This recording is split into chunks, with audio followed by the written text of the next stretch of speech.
Channel को like share and subscribe करना ना भूलें। Thank you. डियर स्टूडेंट, आज हम केमिकल चेंज, फिजिकल चेंज और स्केलेटल इक्वेशन के बारे में पढ़ेंगे। मतलब भौतिक परिवर्तन, रासायनिक परिवर्तन और कंकाल समीकरण के बारे में पढ़ेंगे। और उसके बाद में कुछ एक MCQs है वो सोल्व करेंगे, मतलब बहुविकल्पात्मक प्रश्न है वो सोल्व करेंगे। ठीक है, तो आप जितना समझेंगे उसी तरीके से आपको समझने के बाद में आपको अपने उत्तर हैं वो बताने हैं। जो ये सेशन है अपना कंप्लीट होता है उसके बाद में 4 MCQs है वो आपसे पूछे जाएंगे। उनमें से आप कितने का आंसर दे पाते हो और वो इसी बेसिस पे होंगे कि आपने कितना समझा है। ठीक है, तो अभी शुरू करते हैं। सबसे पहले हम बात करते हैं फिजिकल चेंज की। फिजिकल चेंज क्या होता है? फिजिकल चेंज मतलब भौतिक परिवर्तन। भौतिक परिवर्तन, फिजिकल चेंज एक ऐसा परिवर्तन है, ऐसा चेंज है जिसमें केवल और केवल भौतिक गुण परिवर्तित होते हैं। भौतिक गुणों में परिवर्तन होता है, रासायनिक गुणों में कोई परिवर्तन नहीं होता है। मतलब रासायनिक गुण वे जिसमें किसी भी प्रकार की कोई केमिकल रिएक्शन नहीं होती है, सिर्फ जो अभिकारक हैं उनकी अवस्था बदल जाती है। जैसे कि हम उदाहरण लेते हैं पानी का भाप में बदलना। ठीक है, भाप का पानी में बदलना, पानी का बर्फ़ में बदलना, ये सब क्या हैं? फिजिकल चेंजेस हैं। मतलब जैसे melting of ice, tearing of paper, paper का फटना, बर्फ़ का पिघलना, ये किसके एग्जाम्पल हैं? ये फिजिकल चेंज के उदाहरण है, एग्जाम्पल है। फिजिकल चेंज इस प्रकार का चेंज होता है, भौतिक परिवर्तन इस प्रकार का परिवर्तन होता है जिसमें जो अवस्थाएं हम उपलब्ध करवाते हैं, जो अवस्थाएं हम प्रोवाइड करवाते हैं, एक अवस्था से दूसरी अवस्था में बदलने के लिए अपनी तरफ से जो कुछ भी प्रोवाइड करवाया जाता है उस सब को आप रिवर्स कर देते हैं तो वापस पहले वाली स्थिति आ जाती है। जैसे कि हम बर्फ़ को गर्म करते हैं तो वो पानी में बदल जाती है, लेकिन हम पानी को जब ठंडा करेंगे तो वापस वो किस में बदल जाती है? बर्फ़ में। तो इस प्रकार का परिवर्तन क्या हुआ? भौतिक परिवर्तन। और इस भौतिक परिवर्तन में इस चीज़ का भी ध्यान रखते हैं कि कोई नया पदार्थ नहीं बनता है। जैसे दूध से दही का बनना, अब दही है वो नया पदार्थ बन गया है, उसमें दूध का कोई भी गुण मौजूद नहीं है, इसलिए वो कैसा परिवर्तन है? रासायनिक परिवर्तन है, ना कि भौतिक परिवर्तन है। ठीक है, तो भौतिक परिवर्तन में भौतिक गुणों में परिवर्तन होता है, ना कि रासायनिक गुणों में परिवर्तन। भौतिक जो परिवर्तन होता है उसमें कोई नया उत्पाद नहीं बनता है, केवल अवस्था परिवर्तित होती है। जबकि जो रासायनिक परिवर्तन होते हैं उनमें अवस्था परिवर्तन हो भी सकती है और नहीं भी हो सकती है, लेकिन अवस्था परिवर्तन के साथ साथ में क्या होगा? नया पदार्थ बनेगा। और नया पदार्थ बनने को ही क्या कहते हैं? रासायनिक परिवर्तन कहते हैं, केमिकल चेंज कहते हैं। जैसे कि दूध का दही में बदलना, लोहे पर जंग लगना, मतलब रस्टिंग ऑफ आयरन, लोहे पर जंग लगता है, उसको हम क्या कहेंगे? रासायनिक परिवर्तन कहेंगे। इसके बाद में हम बात करते हैं स्केलेटल इक्वेशन की। स्केलेटल इक्वेशन क्या होती है? ऐसी इक्वेशन मतलब समीकरण, ऐसी इक्वेशन समीकरण जिसमें जो अभिकारक होते हैं, जो उत्पाद होते हैं, मतलब रिएक्टेंट होते हैं, जो प्रोडक्ट होते हैं, उनको सिंबॉलिक फॉर्म में लिखा जाता है। वो क्या होती है? समीकरण होती है। और स्केलेटल इक्वेशन वो होती है जिसको बैलेंस नहीं किया गया है। जैसे हम उदाहरण ले लेते हैं, एक लोहे पर जंग लगने की जो प्रोसेस होती है उसका उदाहरण लेते हैं। ठीक है, जैसे लोहे पर जंग लगना, तो सबसे पहले लोहे मतलब इसका सिंबल लिखेंगे, सिंबॉलिक फॉर्म में लिखेंगे। इसको आयरन या लोहा ना लिखकर इसको क्या लिखेंगे? Fe। फिर उसके बाद में जंग लगने की प्रोसेस किसके साथ में रिएक्शन की करने से होती है? ऑक्सीजन के साथ में। तो ऑक्सीजन के साथ में इसकी रिएक्शन करवा दी। ठीक है, अब इससे क्या बनेगा? इससे बनेगा Fe2O3। क्या बनेगा? Fe2O3। और इसी को रस्ट कहते हैं, जंग कहते हैं। किसको कहते हैं? Fe2O3 को।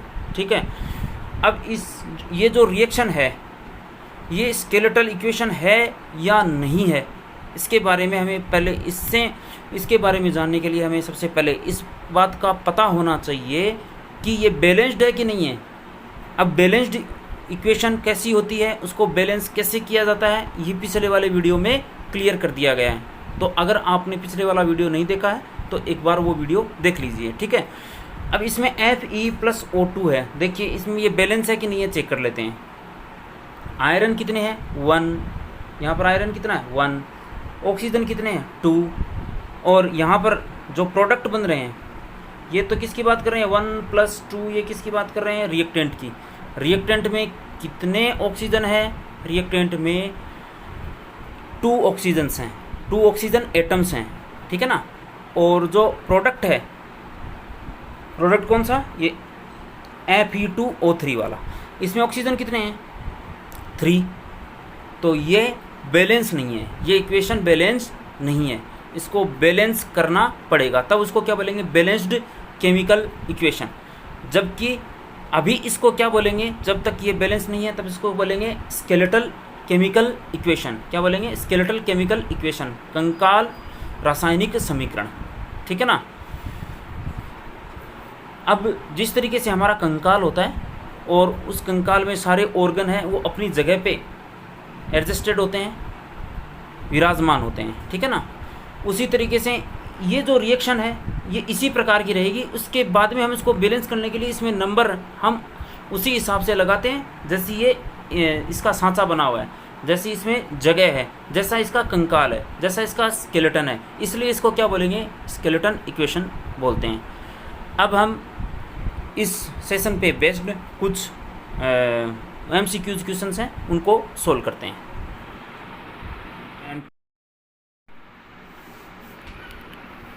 आज का हमारा पहला प्रश्न है, which of the following is a physical change. निम्नलिखित में से कौन सा एक भौतिक परिवर्तन है। Option number A change in physical properties, भौतिक गुणों में परिवर्तन होना। Option number B change in chemical properties, रासायनिक गुणों में परिवर्तन होना। Option number C change in physical and chemical properties, भौतिक और रासायनिक गुणों में परिवर्तन होना। और डी है नन ऑफ दीज। तो इनमें से कौन सा आंसर होगा, आप अपना आंसर है वो सोच के रखिए। इसके बाद में जो भी आंसर आपको बताया जाता है उसे मैच करना है। अगर आपका आंसर सही है तो उसका मतलब आप पॉजिटिव रेस्पॉन्स में हैं, और अगर आपका आंसर गलत है इसका मतलब आप नेगेटिव रेस्पॉन्स में हैं।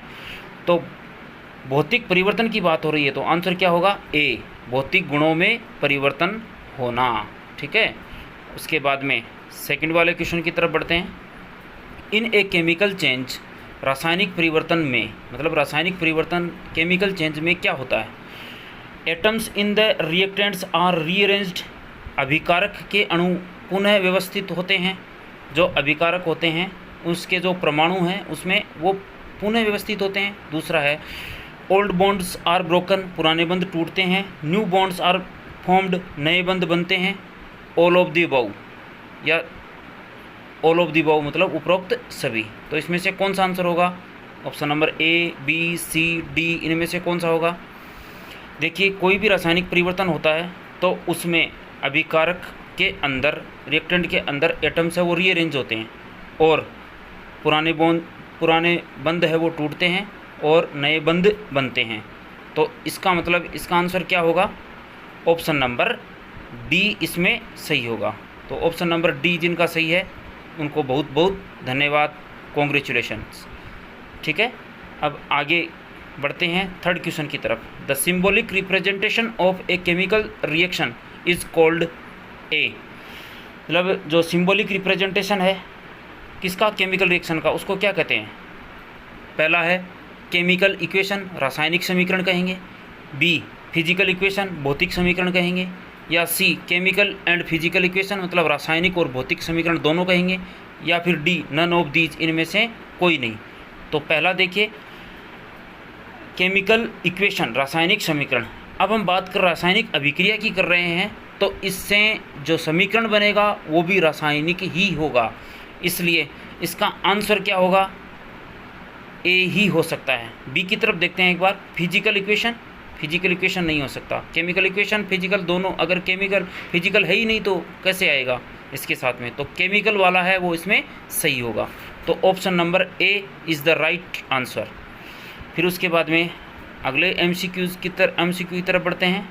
Choose A correct skeletal chemical equation, सही कंकाल समीकरण का चयन करें। तो इसमें फर्स्ट ऑप्शन है अपना A plus B is equal to C, ये ऑप्शन होगा, या फिर बी Mg+O2, इससे बन रहा है MgO, मतलब मैग्नीशियम ऑक्साइड बन रहा है। किससे? मैग्नीशियम और ऑक्सीजन के मिलने से क्या बन रहा है? Magnesium oxide. और थर्ड में है magnesium plus oxygen is equal to magnesium oxide, और D all of the above. तो इसमें कौन सा आंसर होगा बताइए?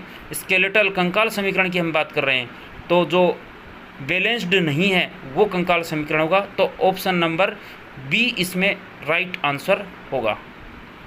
ठीक है, कौन सा आंसर होगा? Option number B. तो यहाँ पर ऑप्शन नंबर बी को हम राइट करेंगे। ठीक।